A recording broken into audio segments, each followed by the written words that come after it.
Hello team and welcome back to Transfer Winners and Losers, the show that puts silly season underneath the microscope. Yes, we're absolutely desperate for the Euros to start, quickly running out of content ideas, but lots of value here for you in this transfer related show. Joseph, how are you this morning? Yeah, not too bad. Actually, very much looking forward to this weekend. We're shooting this on Friday. It's going to be going out on Monday. So you guys at home already know who won the playoffs and who won the Champions League final. I don't want to jinx it, but I really hope Brentford go up.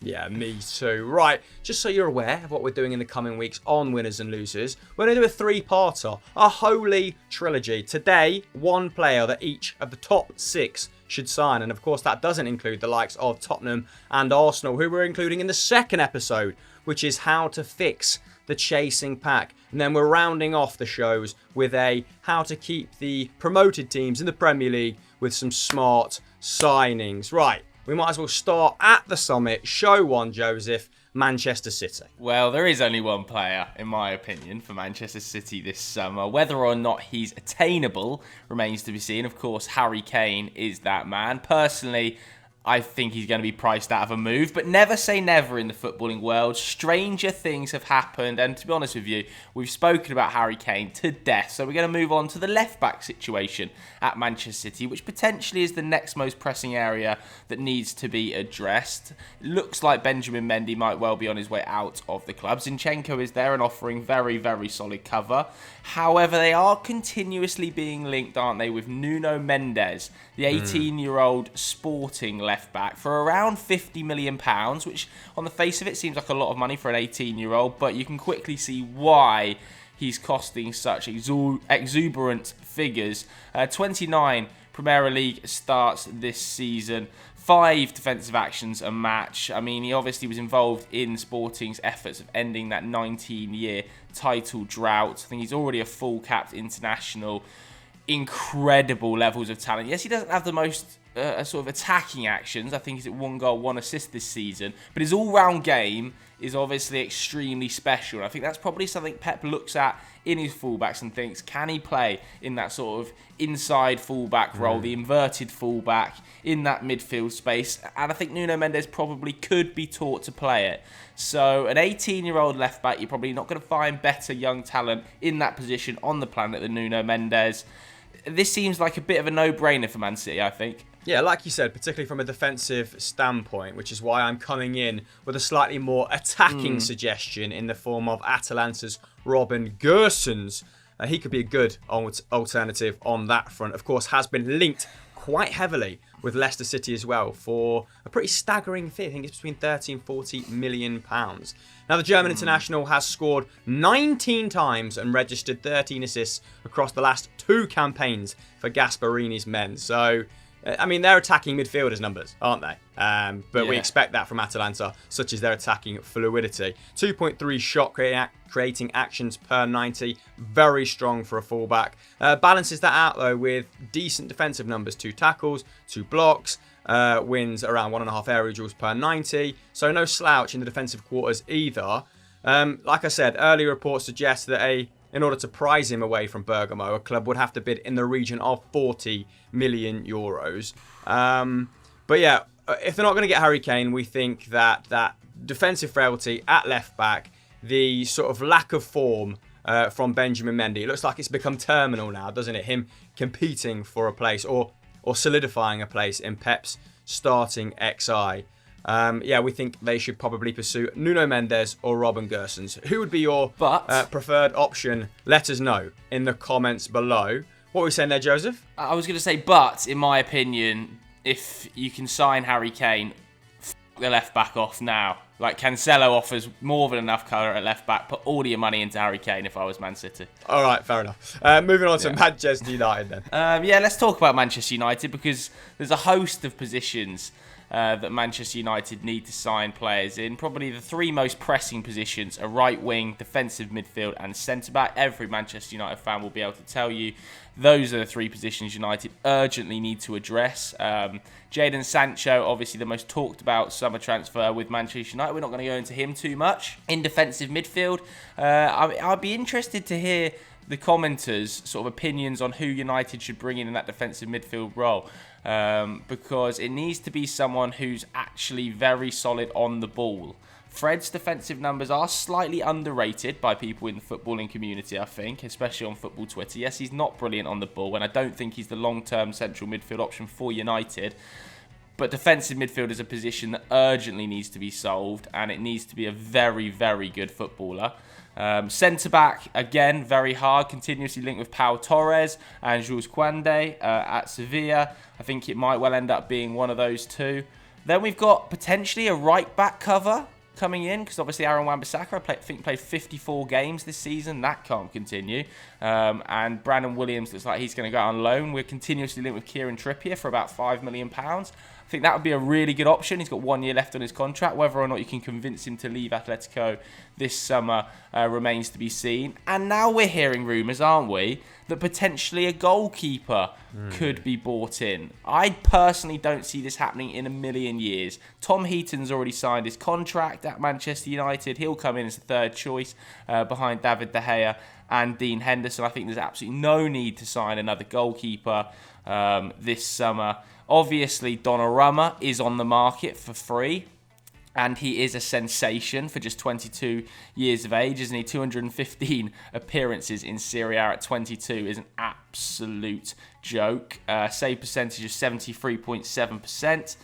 He's saved a third of the 29 penalties he's faced, which, let's not discount that after the Europa League final.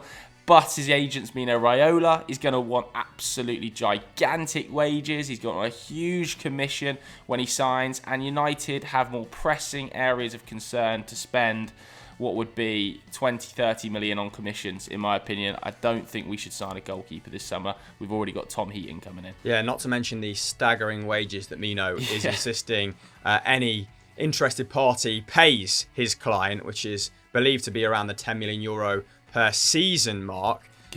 Anyway, rather than look for an alternative, let's just spend 30 seconds dressing down Dean Henderson's numbers to decide whether he is the guy, Joseph, to be pushing David De Gea for the number one shirt. I mean, only 13 Premier League appearances for United last term. We thought it might be split a little bit more 50-50.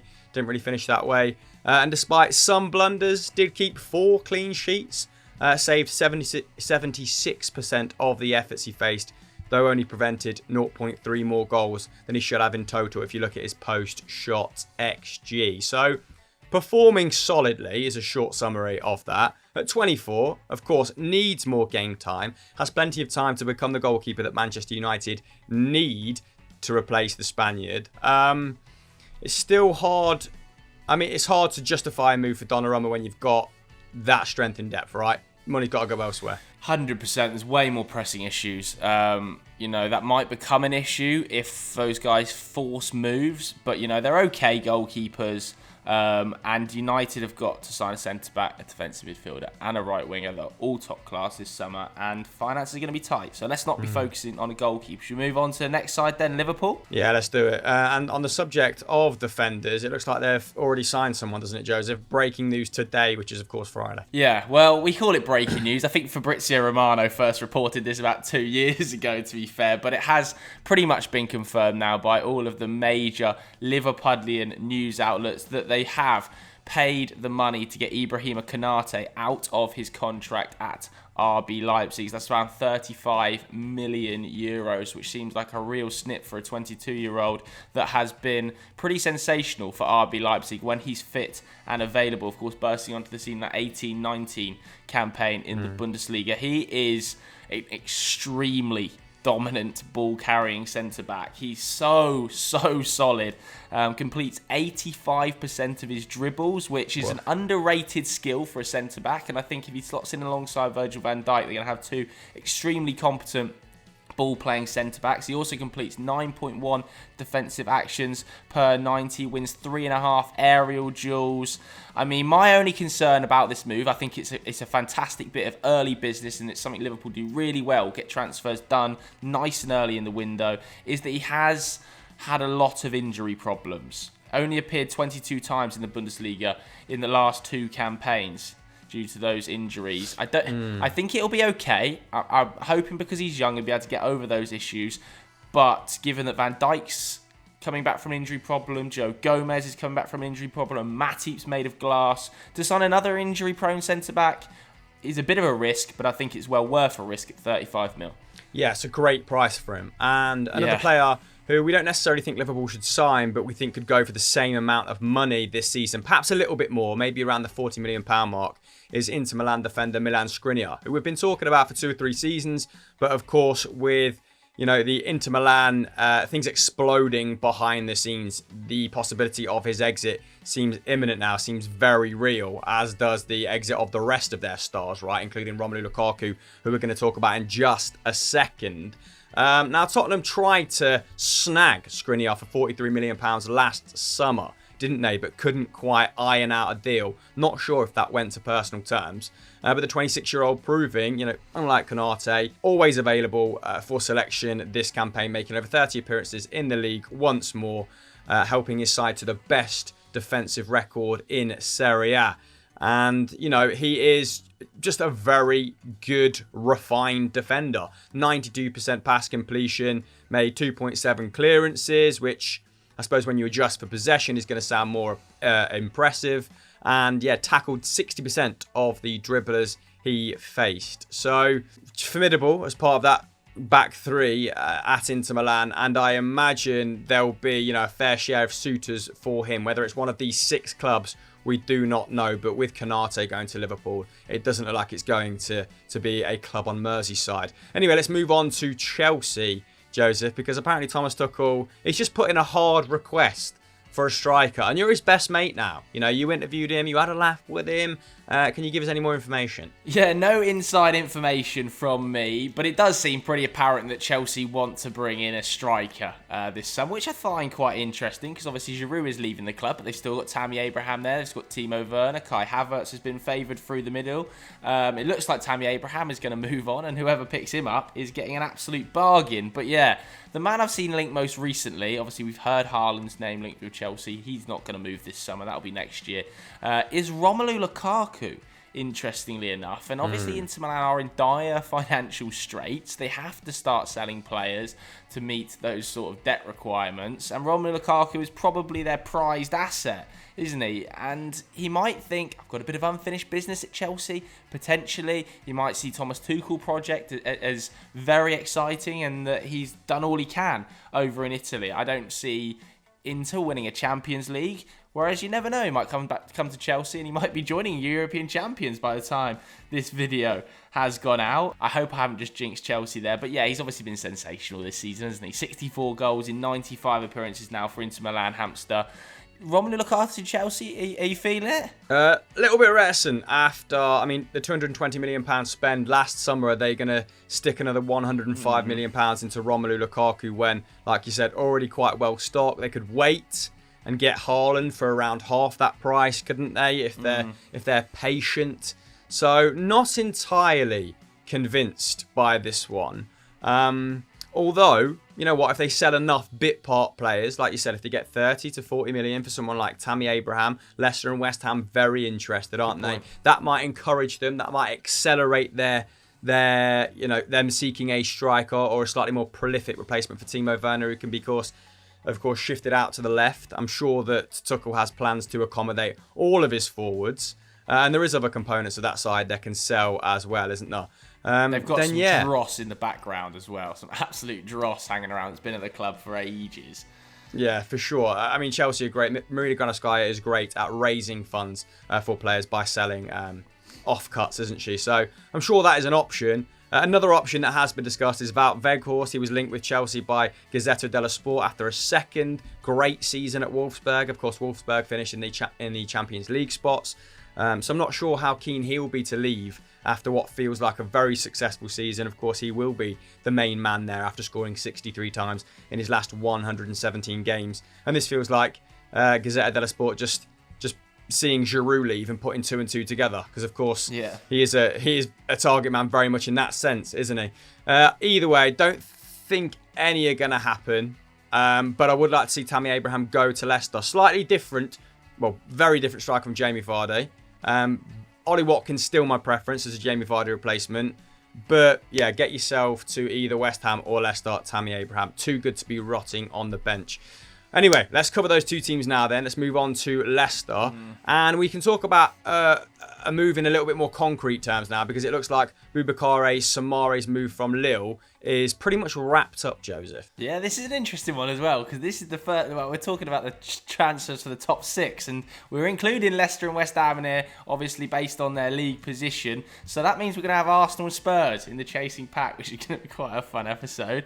But yeah, it seems like Leicester have agreed that deal now for Boubakary Soumare coming in from Lille. It's a bit of a shame for Lille, isn't it? They're getting picked apart pretty quickly. Like that whole project's just fallen apart in what feels like a week. It's kind of from elation to disaster. But I'm sure the fans probably would have taken winning a Ligue 1 title if it meant the side was picked apart by vultures like Leicester. But nevertheless, I think Boubakary Soumare is quite an exciting signing at 22 years old, to be honest with you. Extremely good progressive passer in midfield, 8.7 balls into the final third. He did only pick up 1 assist in 32 appearances, but that's not what he's going to be in the side for. I think he's going to come in and offer cover for Wilfred Ndidi and Yuri Tielemans, which is probably needed at Leicester, definitely, to be honest with you, because Wilfred Ndidi has been known to pick up a few injuries here and there, and the cover behind them at the moment is a big old drop-off from Wilfred Ndidi and Yuri Tielemans. So this is quite an exciting move in terms of depth for Leicester, and probably something they've needed to do for quite some time. He is also a defensive machine, isn't he? Completing 4.1 tackles, interceptions per 90. I think some people probably see him in the mould of an Ndidi.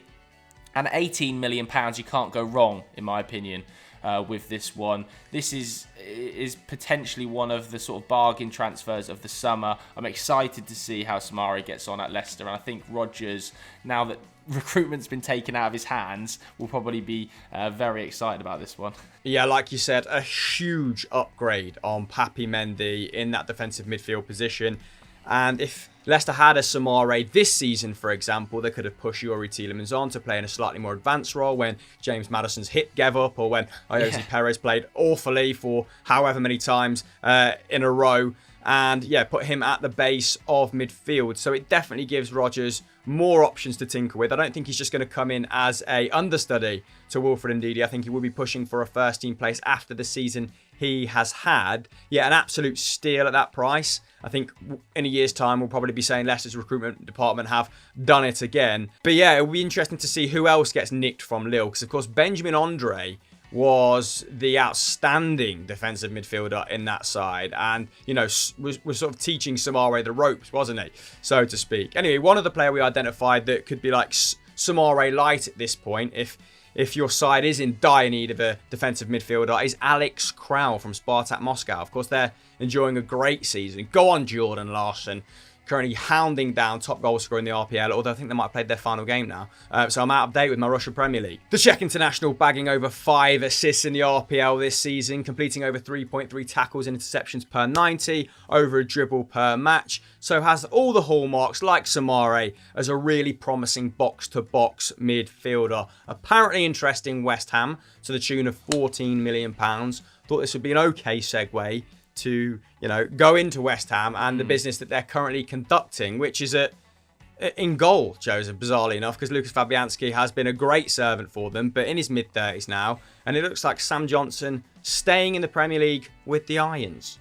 Yeah, I would be very surprised to see Sam Johnson playing Championship football next season. If he's not playing Premier League football at West Ham, I'm sure it will be somewhere else. But it does seem like those two clubs are in talks over Sam Johnson. A deal could well be struck between them. But it's actually his Baggies teammate, Mateus Pereira, we're talking about here. Now, Mateus Pereira is being linked to a number of the top 10 clubs in the Premier League, and reportedly West Brom want between 20 to 25 million pounds for him, which I think would be a very good deal. West Ham are the current favourites. Now, Pereira, of course, in the Championship was absolutely sensational for West Brom, wasn't he? 24 goal involvements. Last season, he continued that really impressive form, and I think West Brom fans at the time were absolutely buzzing to have even got him back at the club. That's how highly they thought of him. 11 goals, 6 assists in the Premier League last season.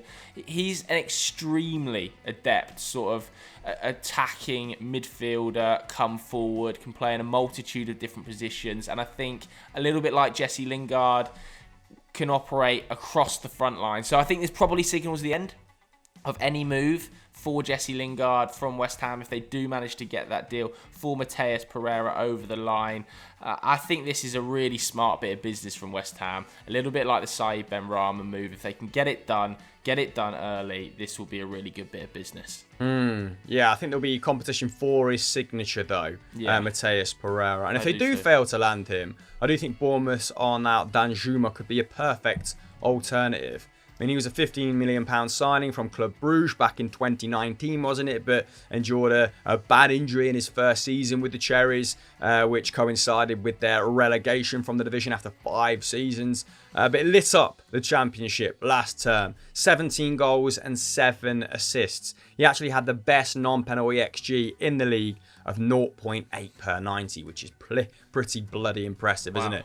And he was just recently named their player of the season. But that might not be enough now to keep him at the Vitality with their, playoff hopes extinguished. So could be an option, but would probably have to pay similar money.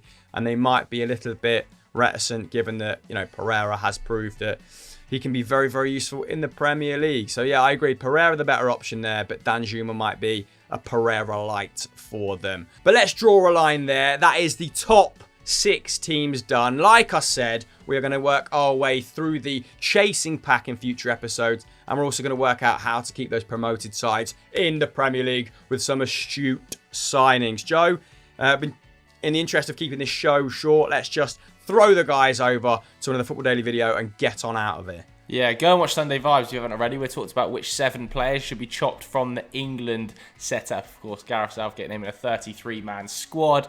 So yeah, it's me, Chris and Doogie. A bit of debate around that one, so it's quite a fun watch. Yeah, exactly. Like this video, subscribe to the channel with notifications on, and we'll catch you in the next episode of Transfer Winners and Losers. Bye.